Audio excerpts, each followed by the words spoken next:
Someone that seems to have refined her craft though is our girl, the queen, big boys breakout discovery, Janelle Monáe, from Atlanta, Georgia. Her album Dirty Computer, probably the achievement of the year to this point. Doing a lot of reading around this album, something that surprised me, but then on second thought, it made a lot of sense, was how Prince was so involved with this album before he tragically passed.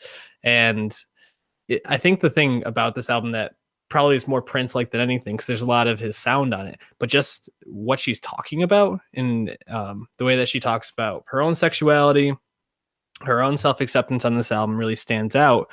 I know that she did a Rolling Stone article that you tweeted about the day before. Tell me a little bit about that and what came out of that. She actually said, yeah, she did. There was a really good New York Times profile, and then like a Rolling Stone interview as well.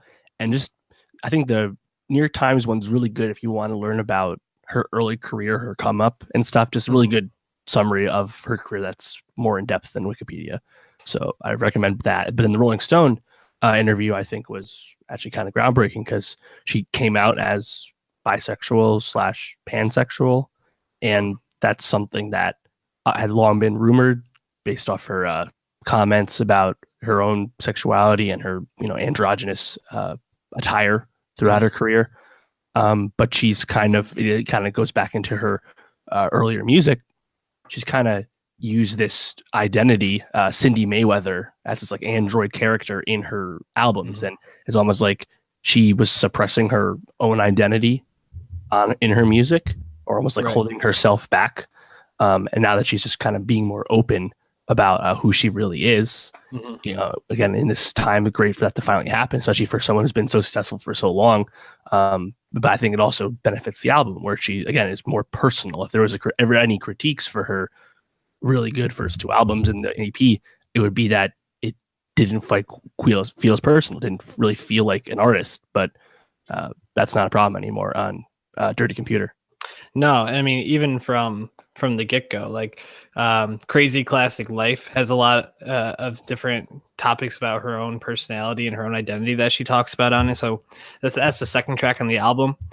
She opens up with a song, Dirty Computer, with Brian Wilson, which is also like just awesome that she's collaborating with an artist of Brian Wilson's level. Stevie Wonder's on this album. There's a lot on here to like, and I think the thing that stands out to me is just the sound really flows pretty without a hitch, from hip hop to rap to soul to funk, like all throughout it. And I think the thing that we were both talking about was that transition from Screwed, which might be my favorite song of this year. Zoe Kravitz also awesome on that song, to Django Jane. And like the power in her voice that kind of comes through on those two songs is like, that's like my mood for like the year at this point. Like just inject that straight into my veins. I mean, I think if there's a critique of the album, it's that most of the good songs are crammed together between tracks like 5 through 9, more or less. Like Screwed, Django Jane, Pink, Make Me Feel. Yeah, that's 3 singles and Screwed, like all in a row. It's just this great, crazy run. And like you said, the transition is incredible. I mean, I was retweeted by one of the producers on that song, and his whole timeline was just people saying how much they love that transition. So apparently it's a very popular observation for the album. What other moments or what else about the album really stood out to you? Yeah, no, I think like I said, it blends so many genres so seamlessly. Nothing feels out of place or fake or anything. Again, this is not unusual for Janelle. I think, heck, even sequencing hits together on Electric Lady, Queen, and the title track were back to back. That's like 10 minutes of greatness right there.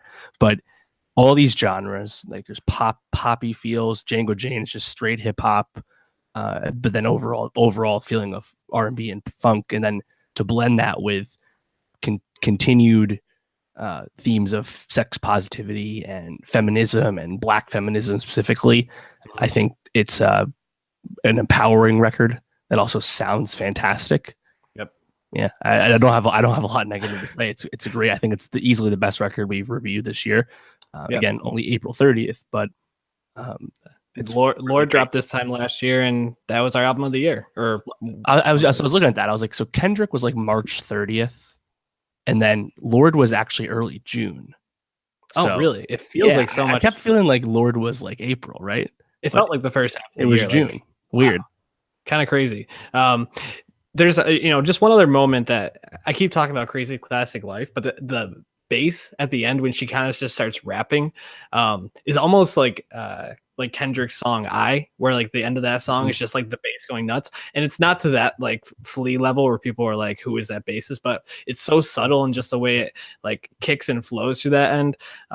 If you're just listening for those little things, they have those little gems hidden throughout these songs. Just a masterclass in production, in composition, in lyricism, and messaging. Yeah, this album it's an A for sure. Yeah. It has a 92 on Metacritic for 17 reviews. So that's very high Very strong. for music. Definitely. Um, you know, just thinking about what other albums might even be up there with it, like Casey Musgraves came to mind, but I can't really think of another album that I've enjoyed to this level yet this year. No, I don't think Caliucas perhaps. Oh, yeah, that's a good one. Yeah, definitely gonna be thinking about that a little bit.